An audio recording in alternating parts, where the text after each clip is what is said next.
Boa noite a todos, então.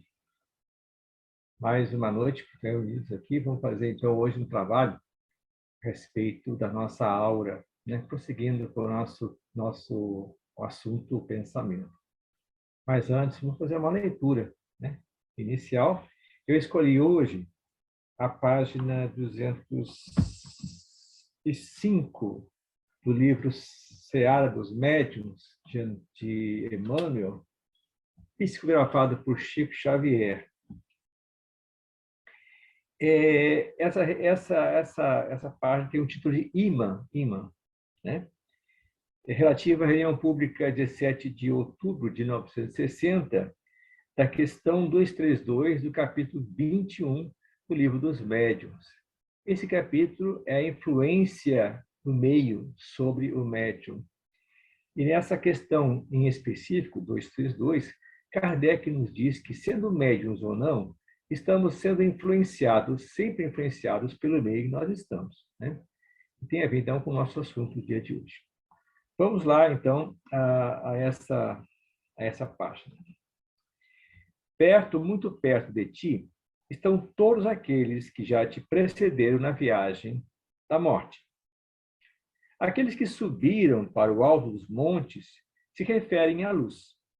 No entanto, os que desceram para as furnas do vale agitam-se nas sombras.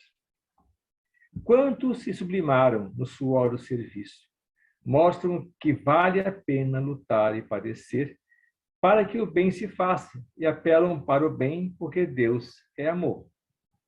Contudo, os que se agarram às paixões inferiores mergulham-se nas trevas, como seres do lodo, e, em largo desespero, convidam para o mal, a que se prendem fracos em tremenda ilusão. Todos que marcharam no extremo auxílio aos outros, ensinam-te, pacientes, a converter espinhos em roseirais eternos. Mas quantos desprezam as criaturas irmãs, no apego desvairado à posse de si mesmos, induzem-te a fazer de rosas passageiras duros espinhais. Não afirmes, sou pedra. Nem digas, não percebo.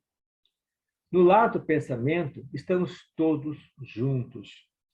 Cada espírito escolhe a força em que se inspira. O raciocínio manda, o sentimento guia. Trazes assim contigo o leme do destino escolhido na mente, ocultando no peito o impulso que o dirige, porque tudo prospera aos golpes do desejo, e o ímã do desejo chama-se coração. Interessante, né? O ímã do desejo chama-se coração. A sede do nosso sentimento, centro de força cardíaco, né? Onde nós vamos sublimar os nossos sentimentos. E cada vez que nós pensamos, nós emitimos um sentimento junto com esse pensamento. E esse sentimento vai nos fazer, então, escravos ou seres libertos daquilo que nós escolhemos. É importante isso, então. Quando nós pensamos, nós criamos, quando nós criamos, nós fazemos de nós seres que podem se ligar às esferas superiores ou mesmo aos irmãos das sombras. Depende, então, somente dos nossos sentimentos, né? O que nós vimos na aula passada, falando sobre isso, o pensamento ele é imune, né? Quando nós emitimos um pensamento, se ele não vier no sentimento, ele é simplesmente imune. Mas sempre vem com o sentimento, né? Ele sempre vem direcionado de alguma forma a alguma situação da nossa vontade. Portanto, hoje nós vamos falar sobre uma coisa muito importante, né? Que chama-se aura. É onde, então, nós criamos todo o nosso processo de emancipação ou não, as relações que nós temos conosco. Vamos, então, vou projetar para vocês aqui, né, a aula de hoje. Mas antes, vamos fazer nossa prece. Estava esquecendo já. Fazer, então, a nossa prece, né, para iniciar o nosso trabalho de hoje. Alguém quer fazer a prece de hoje? Posso fazer? Pode, Maria. Muito obrigado.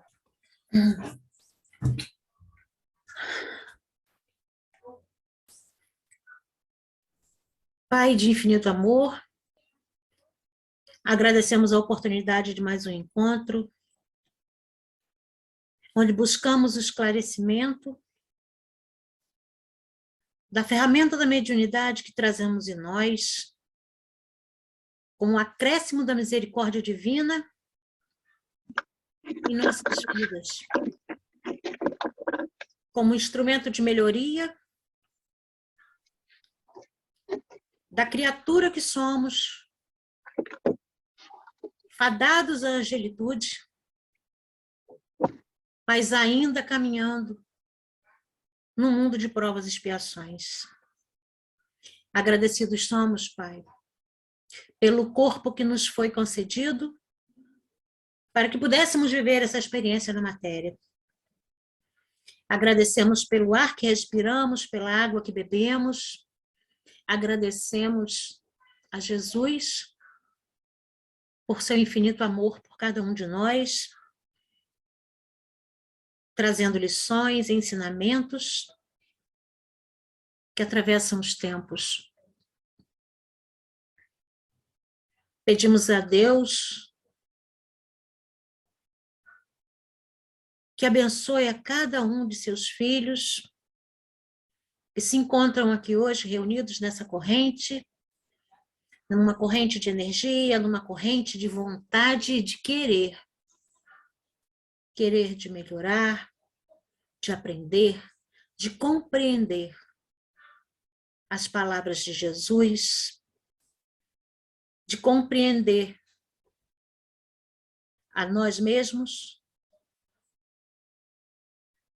de compreender o quanto somos importantes na construção desse mundo de regeneração que se avizinha. Pedimos a Jesus que impõe as suas mãos sobre todos os nossos irmãos, todos os nossos companheiros que se encontram adoentados, que se encontram enfermos, aqui no grupo, nos hospitais, nas clínicas, nos ambulatórios, nas UTIs, nos CTIs, que o seu poder magnético, que o seu amor transformador, com a força da sua vontade, do seu querer, ele derrame fluidos reparadores, sedativos, sobre todos esses irmãos, trazendo reequilíbrio de seus organismos, promovendo o refazimento de suas forças, devolvendo-lhes a vitalidade física. Com o coração cheio de gratidão, nós oramos e vibramos por cada um. E pedimos autorização à espiritualidade maior que nos acompanha, para que através do nosso orientador, o Senhor Medaglia, possamos dar início a mais um estudo da mediunidade nessa noite. Que assim seja, graças a Deus. Graças a Jesus. Então, gente, vamos lá. Vamos começar o nosso trabalho de hoje.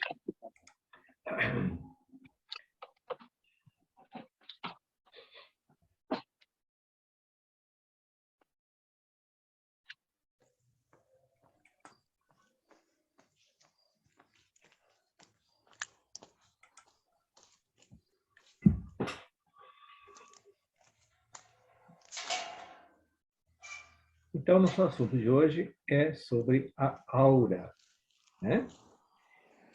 Todos estão vendo a apresentação?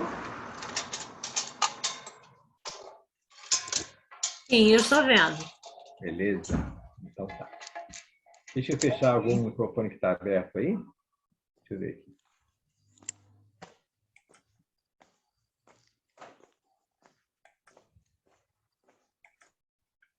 Ok. Vamos então começar o assunto de hoje, recordando o nosso assunto da terça-feira passada, Lembram quando nós falamos que o nosso pensamento, quando pensamos, emitimos ondas. As ondas são eletromagnéticas que levam consigo o nosso eu, o nosso ser, sentimentos, emoções, não é? E essas ondas formam, então, em nós uma cúpula, né? Como se fosse um campo eletromagnético, né? Que nós chamamos, né, de aura, certo? Chamamos de aura. Muito bem. Vamos, então, acessar, buscar a nossa fonte, que é André Luiz, Evolução em Dois Mundos, capítulo 17. Olhem só, pessoal, esse assunto vocês encontram em muitos livros, em muitas páginas da internet, mas prestem atenção. Por quê? Aura já é um conceito muito antigo, assim como os centros de força, os chakras, não é? Vem lá do processo, vem lá dos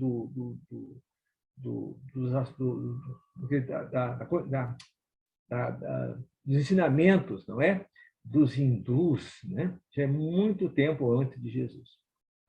Então, os nossos companheiros que trabalham com essas questões, assuntos espiritualistas, não é? Eles têm várias páginas sobre aura e falam muito sobre isso, né? Então, mas eu para ser mais conservador, né? Eu prefiro usar o trabalho dos nossos companheiros, que trazem do plano espiritual as noções para nós.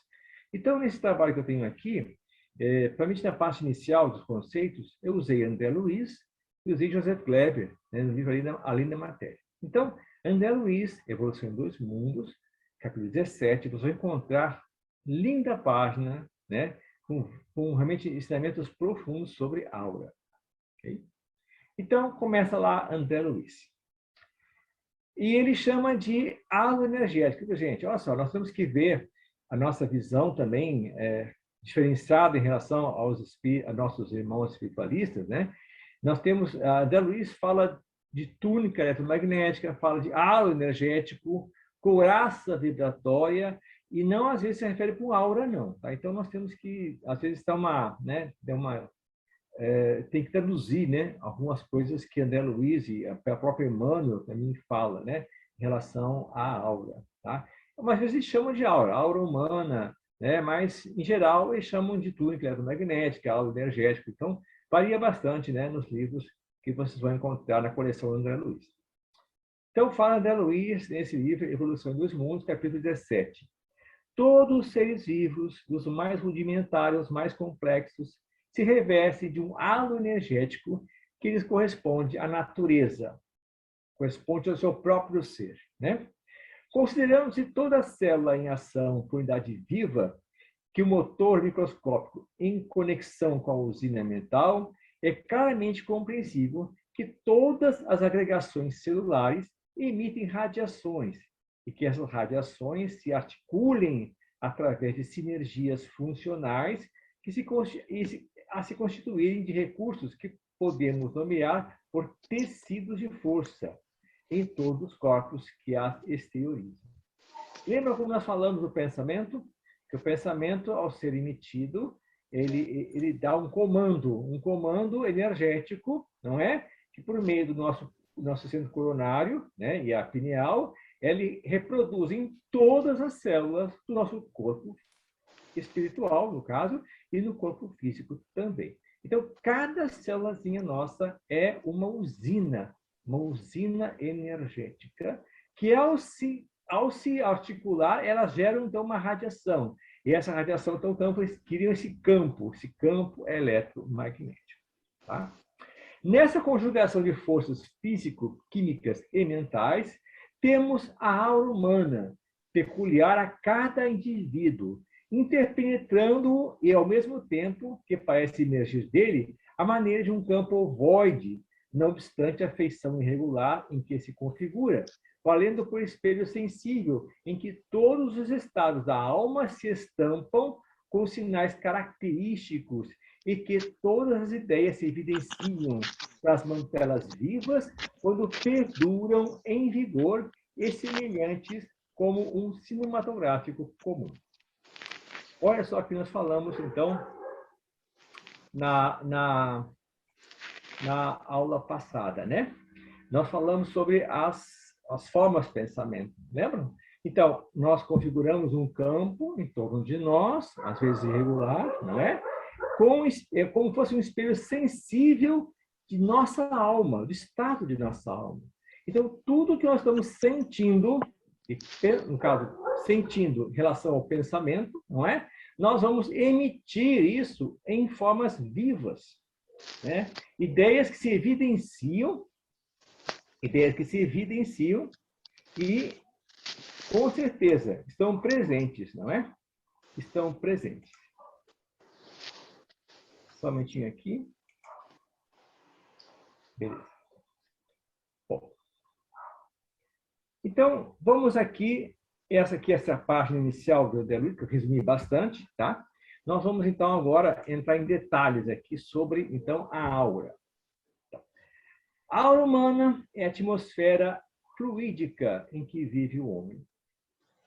É o conjunto das irradiações do corpo físico e do perispírito, constituindo de tecidos energéticos que são o produto do estado espiritual de cada ser.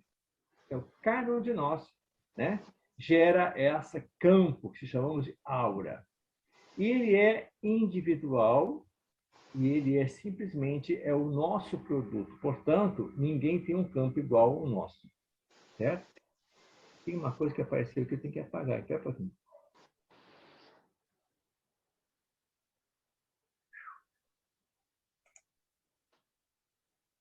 Tá, beleza. Então, ela é formada, não é? Tem alguém com o microfone aberto, gente.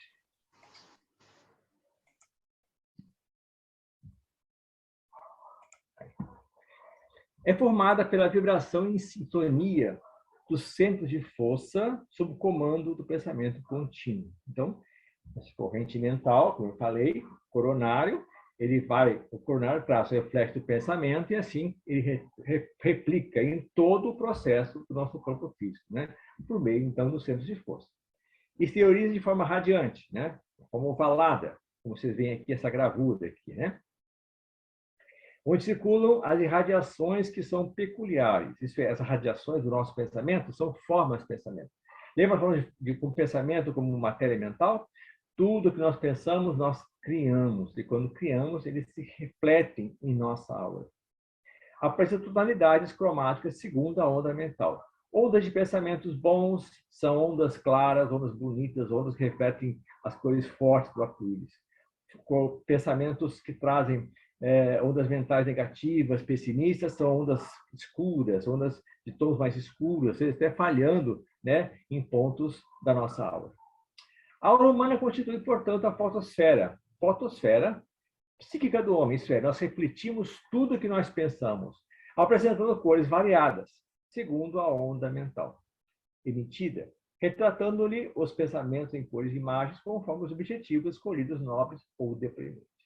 Então, nós vamos refletir na nossa aula tudo que nós pensamos e nós sentimos. Muito bem. Então, aqui para lembrar vocês, nós temos aqui, né, aquele esqueminha que nós fizemos, né? Corpo físico, perispírito e espírito, não é? Então, a aura é um processo que vem do perispírito e do corpo físico. Né?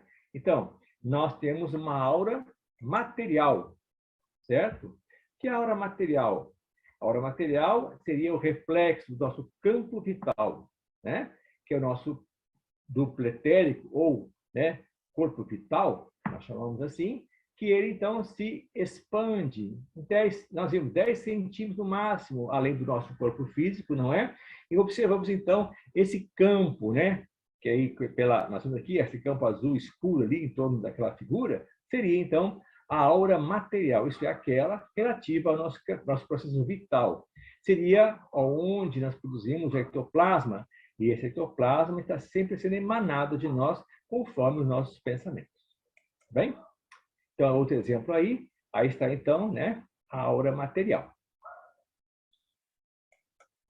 Bom, vamos falar um pouquinho sobre essa aura material, né? Kilian, né, foi um físico russo, não é? Ele e a esposa, eles estudando o efeito corona, eles conseguiram fotografar esse efeito, né? Muitos dizem que a fotografia da aura, não, é da aura material, né? O que é o efeito corona? Quando todo ser vivo, né? Todo ser vivo, ao emanar energia, ele cria em torno de si, não é? Como se fosse, você já viram assim, por exemplo, vocês quando tem alguma coisa quente, você olha para a luz, contra a luz, você vê aqueles vaporzinhos, né? Isso é o efeito corona. Isso é, os elétrons ficam livres e eles, então, com a luz, não é? Eles dão uma certa reflexão. Então, os videntes, os clarividentes, enxergam essa aura, né? Essa aura, facilmente, essa aura material, né? São os efeitos que nós emitimos. Muito fácil, às vezes, de uma pessoa, quando está muito calor, assim, você percebe, às vezes, uma nebulosidade em torno da pessoa, né? Então, seria, então, essa aura material. Nós temos uma foto de dedos, né? Dedos das pessoas, vários tipos, né? De emissão de energia, uma mão, patinhas de animal, duas folhas, não é? As folhas também emitindo essas radiações. Então, todo ser vivo, né? Ele emite, então, essa aura material. Beleza? Muito bem. Então, essa bioeletrografia, ou a fotoquímica, não é? Eles mostram, ou pretendem mostrar, ele usava essa fotoquímica para a cura, né? Para ajudar o diagnóstico de doenças, né? Então, sugerem distúrbios energéticos no nosso corpo físico, certo? Principalmente no lado emocional. Porque quando nós nos emocionamos, ou quando nós pensamos e nós temos grande emoção, nós, às vezes, transpiramos, às vezes sentimos frio. Depende de como é essa emoção. E isso, então, reagiria num processo de emissão de energias diferenciadas. E que essa foto, então, revelaria, não é? Desequilíbrios psicofísicos, perda energética, distúrbio digestivo, por exemplo, anormalidade, né? Processo doloroso, físico, psíquico, agressividade. São formas, então, que a foto poderia revelar. E são estudos do Kilian, são estudos baseados científicos, nada a ver com, né, com essas religiões ou com as seitas, não é, de espiritualistas, né, ou muito menos o espiritismo, beleza? Então, aqui eu vou mostrar para vocês, né, estudo de três fotos aqui. A primeira foto, né, segundo o Kirchner, né, pelo estudo, é uma pessoa plenamente equilibrada, é o polegar da pessoa, né? Olha só, essa forma rosa, as cores rosa estão equilibradas, no mesmo tamanho, essas radiações azuis perfeitas, não tem nenhum buraco, tudo muito bonito, não é? Certo? Um pequeno halo vermelho dentro desse preto aqui, correto? A segunda foto, a foto do meio, olha só a diferença, né? Nós temos um desequilíbrio nessas áreas rosa, né? E nas áreas azuis. E muitos buracos, né? Muitos buracos aqui. Reflete a pessoa com certo desequilíbrio emocional. Essa área vermelha, laranja aqui no meio, aqui, laranjada aqui no meio, quer dizer, então, que a pessoa teria mediunidade, segundo Kilian, não é? Estudo de vários casos de várias pessoas, né? E essa área aqui em cima, avermelhada, quer dizer que ela está sobre uma ligação, uma imantação com uma outra entidade, né? Mais agressiva, né? São pensamentos agressivos, como se estivesse com raiva, como se estivesse emitindo ondas que teriam um conjunto, né? Com outra entidade, ou com outro pensamento da mesma forma. Beleza? E na última foto, uma pessoa totalmente em desequilíbrio. Né? Totalmente em desequilíbrio. E ele diz que esse campo laranja aqui, né, do lado esquerdo da foto, seria, então, a presença de uma entidade exterior a essa criatura, a esse ser. Isso é, uma emissão de uma energia, né, que estaria chegando até ele, estaria imantado a ele, né, em termos mentais, né, e estaria emitindo essa energia, então, mais dura, mais pesada, desequilibrante.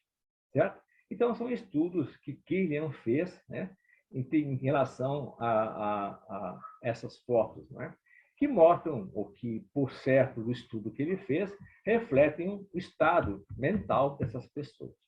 Existem fotografias de corpo inteiro, ou só da mão, ou do braço. Então, eles fazem uma... Porque é muito difícil essa foto aqui, né? A câmera de feito Killian é diferente de uma fotografia comum, ok? Então, isso aqui seria a foto, ou seria o relativo, né, do processo da aura material do ser humano. Bom, vamos falar da aura humana, né? Isso é, a aura material em conjunto com essa aura, esse campo de energia que nós criamos pelo pensamento, que é diferente da aura material, né? Compõe-se, então, de três faixas, né? De três campos diferenciados, né?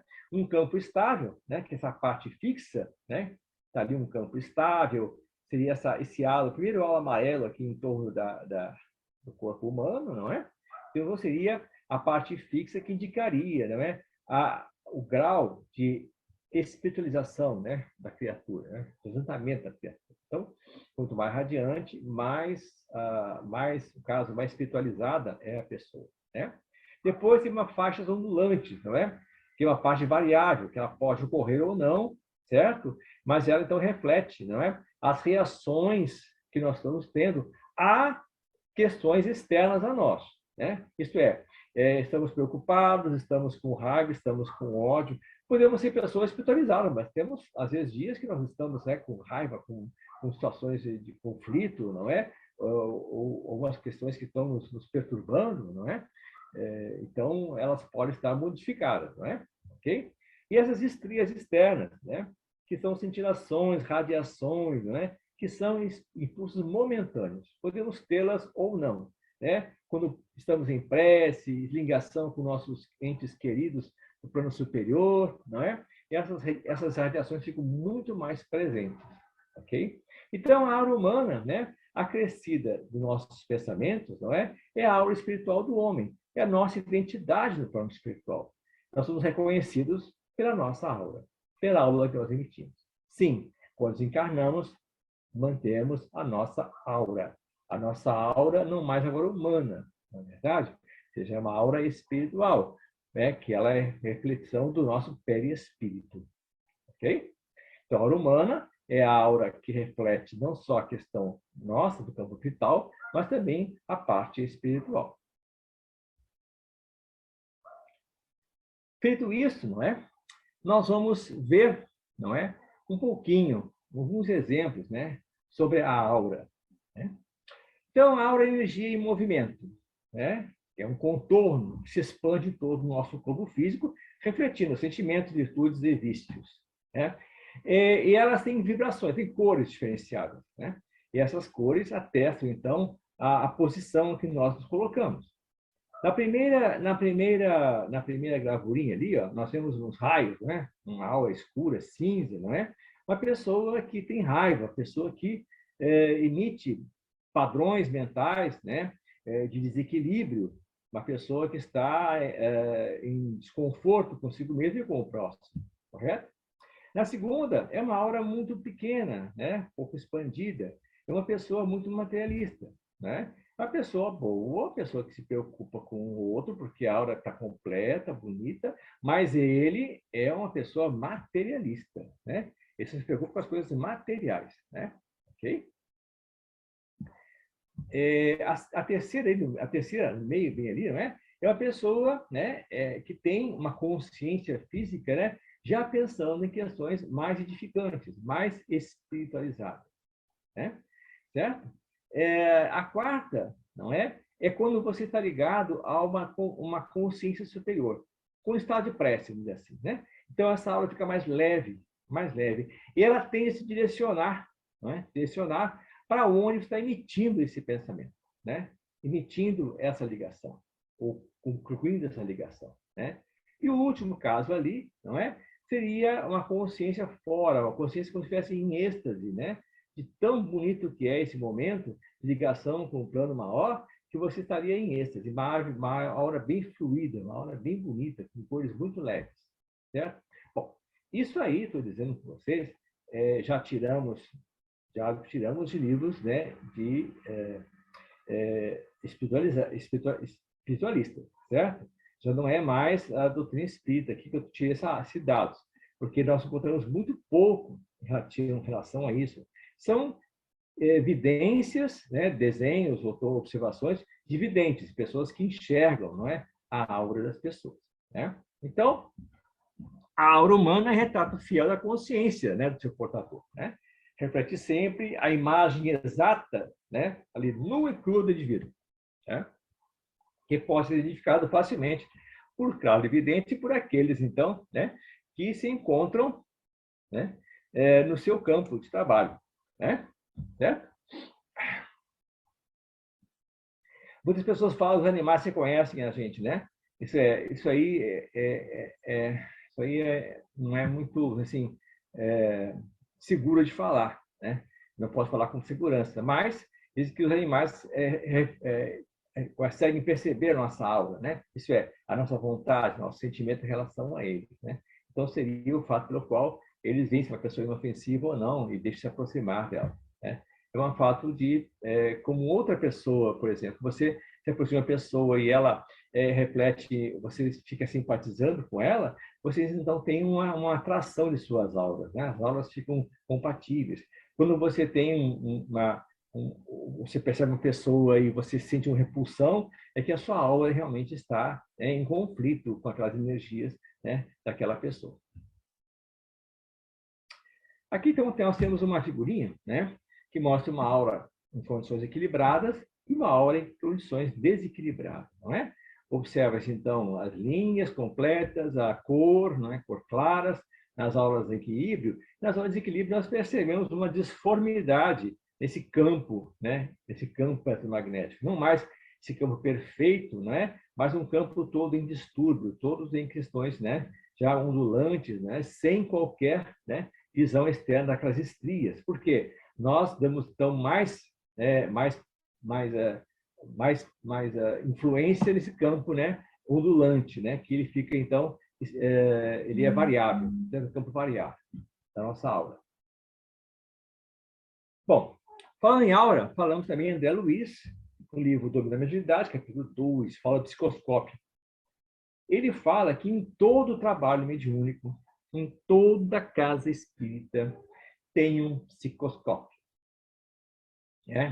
Porque nem todo espírito trabalhador, né, orientador, tem condições de avaliar as pessoas que trabalham no grupo, tem condições de avaliar as pessoas que vão ser tratadas, ou aquelas, então, mesmo os espíritos presentes, certo? Então, passa por esse aparelho, chama-se psicoscópio, não é? Ele destina-se, então, à auscultação da alma, com o poder de definir as vibrações e com capacidade de efetuar diversas observações em torno da matéria, né? A moralidade, o sentimento, a educação e o caráter são claramente perceptíveis através de ligeira inspeção. Olha que coisa bacana isso, gente, né? Olha que lindo isso. Então, muitos espíritos precisam de um aparelho para nos ver, para nos perceber, né? Melhor perceber, melhor escutar o que nós estamos sentindo, o que nós estamos precisando realmente. Muitas vezes nós vamos tratar numa casa espírita porque estamos com uma, sei lá, dor de estômago. Na realidade, não estamos com a nossa dor de estômago, não tem nada a ver, não é, com o nosso corpo físico, tem a ver somente com a questão emocional, a questão espiritual, ou com nossos acompanhantes, né, que estão conosco, né, emitindo, né, estamos imantados, né, o imã, né, imantados, né, a pensamentos deletérios, emoções pesadas, como as nossas outras criaturas. Herculano Pires, né? Herculano Pires, livro Mediunidade, que é muito bom, recomendo a leitura, quem quiser, né? Capítulo 13. Ele faz um estudo esse livro Mediunidade e um estudo do livro dos médiuns, né? Feito por José Herculano Pires. A leitura da aura é uma técnica de avaliação de condições espirituais das pessoas através da evidência, né? Mas é ponto pacífico no espiritismo que a evidência não oferece nenhuma condição de segurança para servir como instrumento de pesquisa. Por quê? Porque o médium Assim como o médium que fala, o médium que escreve, interpreta um pensamento, o médium que vê interpreta uma figura, interpreta uma imagem. Tá, gente? Isso é muito importante. Médium vidente tem que ter muita segurança. Portanto, quando alguém fala, eu estou vendo assim, assim, assado, cuidado. Cuidado com o médium vidente. Tem que saber quem ele é, a experiência dele, o trabalho dele, não é? O que realmente ele pode trazer na sua condição, né, mental para interpretar uma evidência. Pessoas perturbadas, desequilibradas, enxergam também. Enxergam coisas, às vezes, fora do outro mundo. Né? Pessoas que chegam dizendo que viu isso. Cuidado.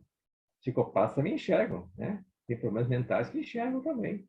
Cuidado, gente, com os videntes. Tá? Os videntes, nós temos que saber quem são os videntes para realmente assegurar. Não, essa evidência realmente é real, essa evidência realmente pode ser avaliada, porque outro viu, ou porque o ambiente mostra mais ou menos isso, não é? Então, é importante que nós saibamos, né, em relação a essas evidências. E por isso que eu falo que a interpretação de aura é muito particular. Né? Então, não podemos levar isso tão a sério. Mais importante falar para vocês, preciso encontrar isso na bibliografia, eu preciso passar isso para vocês. Né? Então, aqui, eles falam leitura de aura, né? Você vai ver muitos por aí. Leitura de aura na internet, então, não se fala. Tem até via online, né? Teve online. Leitura de aura via online. Como é que se pode falar dessa? Mas existe, né? Então, mas é muito polêmico isso aí, né? Porque as cores nunca são únicas. São mesclas de cores. Portanto, isso aqui é só para dar uma ligeira orientação, né? Ou ligeira conhecimento a vocês sobre como acontecem as coisas em relação à aura. Mas o mais importante sobre a aura, né, é a questão... Isso aqui também é só informativo, tá? A pessoa comum, né, tem uma aura muito pequena, né, não muito expandida. Uma pessoa mais espiritualizada tem aura mais expandida. Pessoas realmente mais evoluídas têm expansão muito maior da sua aura, né? Isso aqui são suposições que eu peguei da internet, né? Seres crísticos, não é? E ele fala o ser supremo. Como é que alguém pode avaliar, né, a aura do nosso Deus, né? Que não sabemos nem, né, nem o que é Deus, né? Então, na realidade, né, precisamos de não ter mais cuidado no que a gente lê a respeito da internet. O mais importante da aura é isso aqui, ó, né? Acoplamento áureo. Acoplamento áureo, né? É um assunto importantíssimo porque tem a ver com tudo que nós estudamos até agora. Reuniu tudo nós até agora, né? Então, nós podemos ter acoplamentos simpáticos e acoplamentos antipáticos, né? Quando nós temos uma vibração boa com alguém, nós temos, né, acoplamentos simpáticos, né? Então, ali a figurinha, né? Você vai dar o passe numa pessoa, então você faz um acoplamento simpático, você procura, né, com aquela pessoa que está na sua frente, apesar dessa pessoa talvez não tenha ligação com você, mas você procura fazer, né, com que ela se sinta bem com você, né? Se sinta tranquila com você. Por isso a importância de quem dá passe, né? Que a pessoa na sua frente aceite o passe e tenha, então, uma forma de também retribuir a essa atenção, né? Aí, então, faz um acoplamento, né? Um acoplamento, certo? Então, pessoas que se gostam, né? Se acoplam, né? Em termos de energias, né? Amorosas, energias simpáticas, certo? Ao contrário, antipáticos, não é? Pessoas que têm desequilíbrios entre si, pessoas que têm dificuldades de relacionamento, pessoas com objetivos diferentes, não é? Então, elas criam, né, esse acoplamento antipático. Elas não criam acoplamento, né? Não conseguem se acoplar. Ou se acoplam, porque se auto-prejudicam, né? Se auto-prejudicam. Pessoas que se auto-obsidiam, vamos dizer assim, né? Os obsessores, né? Encarnados, que a gente chama assim, né? Que vivem grudados, né? Mas grudados no sentido de estão sempre brigando, sempre com disparidade, sempre com emoções dispares em relação ao equilíbrio. Então, dois tipos de acoplamentos, simpáticos e antipáticos, né? Mas temos também acoplamentos de grupos, né? De grupos, né? Por exemplo, mesa mediúnica, né? É um acoplamento, tem que haver acoplamento. né? Todos os integrantes de uma equipe assistencial mantêm atitude de concentração e respeito, né? Então, as suas auras se interligam, né? E formando, então, uma famosa corrente magnética, que chamam, né? Como uma corrente magnética, né? Numa prece, né? Vamos acoplar as nossas auras, né? Pode ser mais técnico, né? Da próxima vez que a gente for em grupo assim, né? Vamos acoplar nossas auras, né? O pessoal vai achar estranho, acoplar auras, que negócio é esse? Isso aí. Vamos fazer uma corrente energética, corrente de oração, né? Todos nós, então, estamos mentalizando, né, um mesmo objetivo. Então, nós acoplamos auricamente o grupo. Imagine, então, uma mesa mediúnica, né, um integrante que esteja desatento ou esteja com o sentimento contrário, desculpa, ao processo do trabalho, que está lá só por estar, que foi, como fosse, ah, é meu dia de trabalho, eu tenho que ir. Não é que eu queira ir, mas eu tenho que ir, então eu vou, né? Então, esse integrante do grupo estará em desarmonia com o grupo. Ele não vai conseguir acoplar sua aura aos demais, né? Então, vai haver um desequilíbrio em relação ao trabalho dele. Mas não harmonização na mesa mediúnica, certo?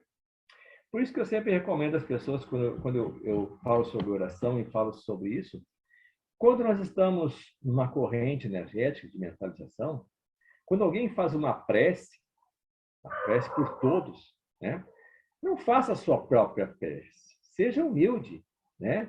Apesar de você não gostar daquela prece, achar que está falando coisa errada, repita as palavras daquela pessoa mentalmente e vibre com aquelas palavras. Aí você realmente faz um acoplamento energético. Aí você faz realmente uma harmonização de pensamento, né? Acontece muito isso em grupos de trabalho. A pessoa falando, fazendo uma prece, os outros pensando tudo de outra coisa, né? Ah, vou fazer uma leitura para harmonizar o trabalho. Aí você abre uma página do Fonte Viva, abre a página e começa a fazer uma leitura. Aí as pessoas estão lá pensando no, sei lá, outra coisa, o boleto que não pagou, o filho vai buscar na escola, fico pensando em outras coisas. Aí, agora vamos comentar o que nós lemos. Alguém tem um comentário a fazer? Ninguém fala nada. Garanto para vocês que não é porque não queiram falar, porque não prestaram atenção no que foi lido, né? Estudo em grupo, né? Um lá lê e o pessoal fica voando, né? Então, para acoplar auras, é necessário harmonizações de pensamento. Aí sim, estaremos fazendo uma harmonização do grupo. Outros tipos de agrupamentos, né? De multidões. Onde houver multidão, por exemplo, vamos fazer uma passeata, vamos nos juntar para fazer um grupo para visitar uma pessoa. Então, nós precisamos, né, cuidar com que tipo de multidão nós estamos tratando. Porque se nós estivermos lá, estaremos sujeitos, não é, a esse processo que os outros fazem, que seremos envolvidos, às vezes, sem querer ser envolvidos. Então, se você não estiver contrário àquilo que estiver acontecendo no local que você está, saia de lá, né? Saia de lá e fique mais, né, na sua, vamos dizer assim, né? Procure evitar, né, esse tipo de aglomeração que se trata, às vezes, não de coisas elementares para a sua própria vida, ou então coisas que você não concorda com a sua própria vida. Ok? De seitas. Tá? Então, nós estamos, então, no grupo que seja, na Casa Espírita, na Igreja Católica, qualquer que seja, né, a seita que nós estamos frequentando, onde houver, então, né, pessoas pensando num mesmo objetivo, não é? Estaremos, então, acoplados em nossas aulas, né? Isso é, e quanto mais nós estivermos acoplados, mais facilmente nós entraremos no processo comum de pensamento, né? Então, por exemplo, mesa mediúnica, né? Mais facilmente você entra em transe quando todos estão pensando da mesma forma. Os pensamentos são harmonizados, é fácil você entrar em transe, é fácil você sair do transe, as comunicações fluem naturalmente, é uma beleza. Quando acontece isso, é uma maravilha. Né? Outras vezes, fala, mas é mediúnica, é tudo truncado, não tem comunicação, quando fica comunicação, é coisa que você vê que não é nada a ver com aquilo, é uma coisa anímica. Então, você percebe que não existe, então, uma harmonia de pensamentos naquela reunião.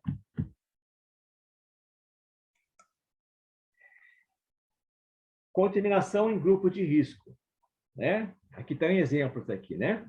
Isso é, por exemplo, você está num grupo em que as pessoas se usam droga, né? Isso é, por exemplo, um grupo de pessoas que estejam fumando, é um cigarro comum, né? Cigarro comum, né?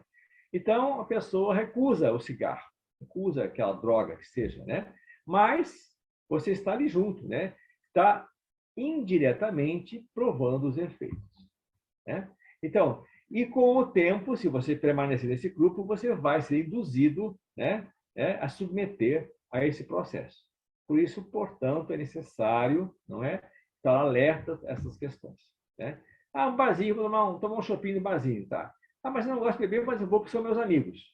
Né? Então você vai conversar, conversa tá boa, papá. Pelas coisas, você acaba tomando um shopping, um, dois, três, quatro, e você vai em frente. Né? Isso aí. Então, você é influenciado, nesse momento, não é, a participar do processo.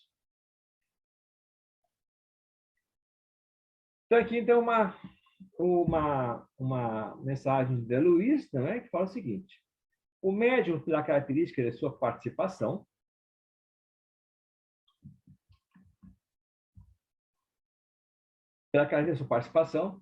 em trabalho energético, onde, por consequência direta, ocorrem acoplamentos áuricos, está seguidamente vivendo nesses momentos, seja com entidades espirituais ou pessoas presentes no recinto.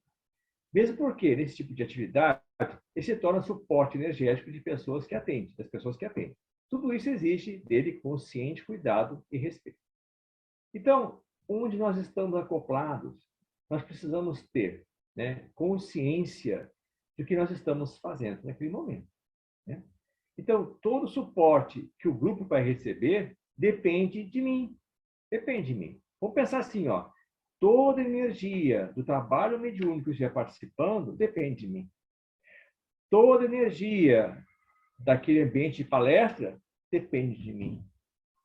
Todo ambiente, toda energia, né, daquele momento que nós estamos fazendo um estudo, depende de mim. Então, nós estamos ali para cooperar, porque assim nós precisamos ser, nem que sejamos o único ali, mas nós possamos levar energias para que haja esse acoplamento, para que haja essa conscientização das pessoas, não é? Para que, então, nós sejamos um ambiente de trabalho produtivo. Né? E terminando também com André Luiz, não é? Fala o seguinte, né?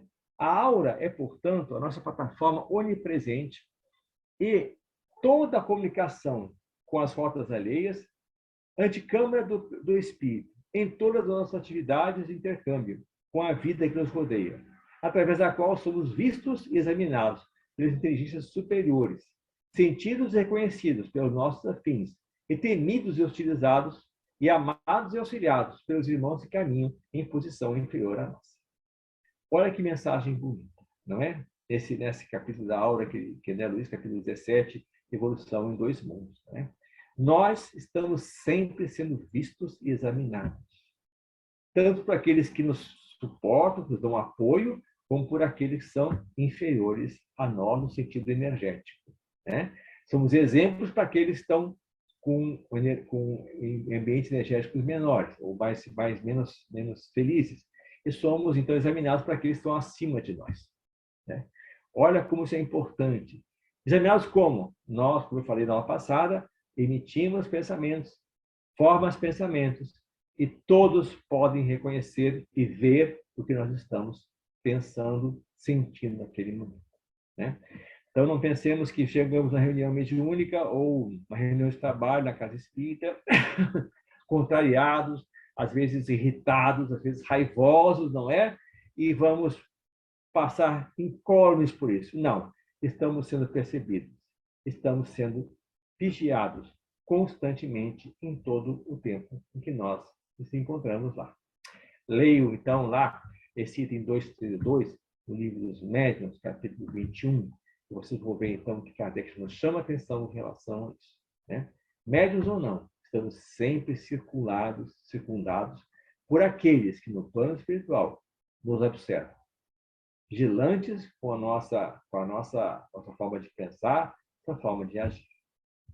Ok, gente? Alguma pergunta em relação à aura?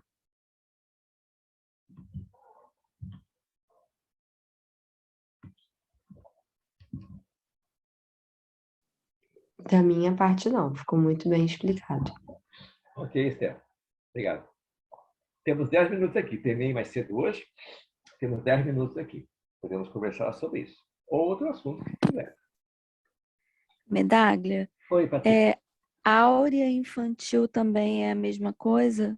A aura infantil, sim. É a aura humana, né? Acompanha de bebê independente.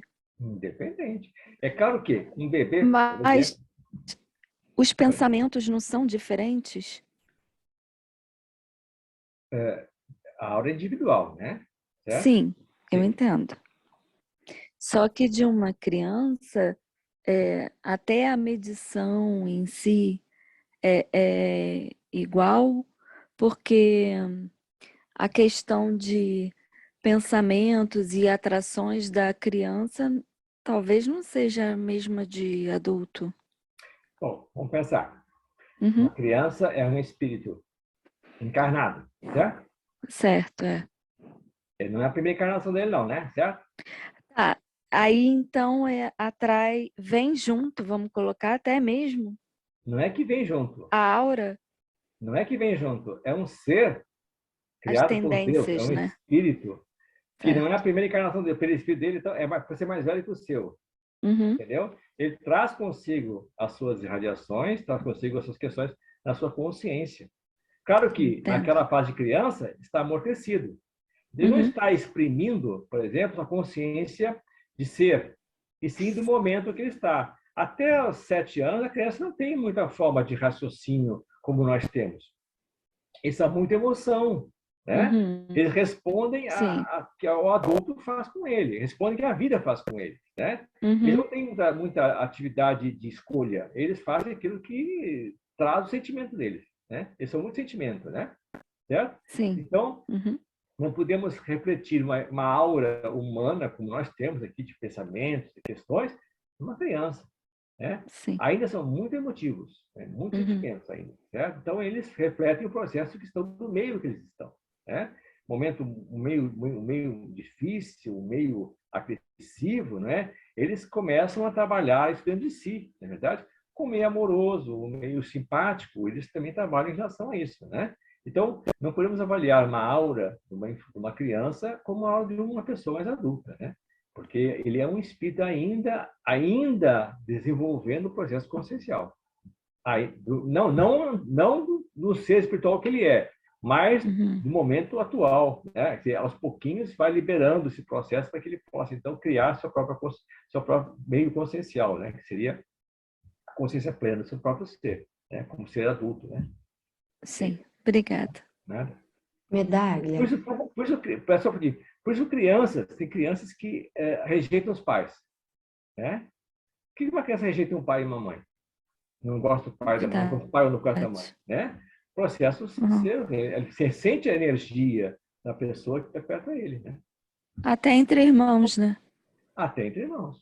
Irmãos que não se gostam. Verdade. Nascem na mesma Uhum. casa, criados juntos, mas se detestam desde pequenininhos, não se suportam. Né? É verdade, é verdade.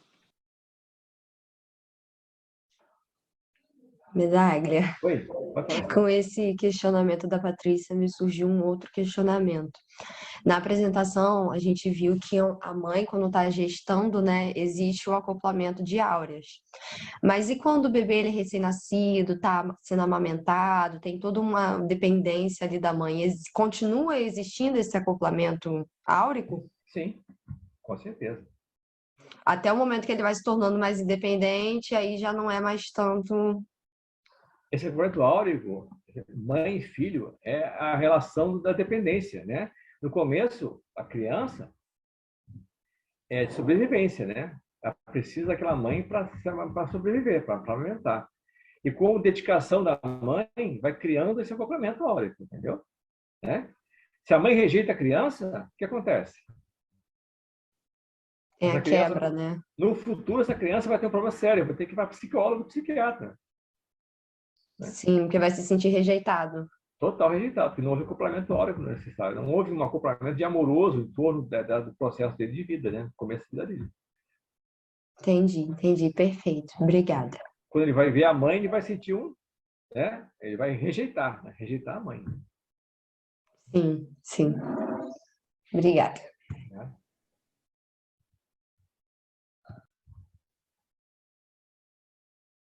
Gente, a aura é só o reflexo do pensamento, tá, gente?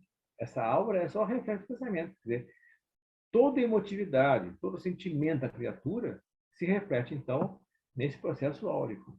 Então, tem a ver tudo com o ser que está sendo, naquele momento, né, começando, reiniciando o seu processo de vida aqui na Terra. Né? E, com o tempo, ele vai desenvolvendo suas próprias formas de pensamento e criando, né, essa energia em torno de si. Né?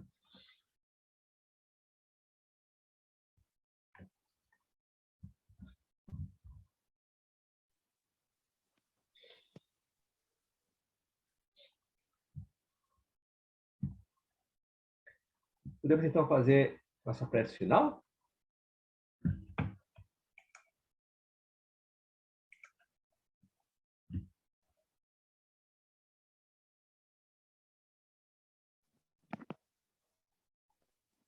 Por mim, sim. Então, tá, gente. Depois, se quiser perguntar outro assunto qualquer, quiser ficar aqui para conversar, né, fiquem à vontade. Então, encerrar o nosso trabalho de hoje, agradecendo mais essa oportunidade que nós tivemos de estar aqui juntos. E vamos, então, agora usando as palavras, fazer um acoplamento áurico, né? Certo? Todos nós, o mesmo pensamento, imaginando aqueles seres amoráveis que nos atendem, nos auxiliam no nosso trabalho. Vamos nos ligar a essa energia boa que nos trazem, quando aumentamos a capacidade de conhecer e buscar algo que nos traz conforto para o nosso trabalho, para nossas ações. O conhecimento tão importante em nossas vidas é que possamos fazer um bom trabalho, na verdade. Vamos então agradecer essa oportunidade que nós tivemos. Mestre Jesus, neste momento em que nós encerramos o nosso trabalho, nós pedimos que possamos trazer em nós energias boas. Que essas energias possam trazer aos nossos lares paz, harmonia.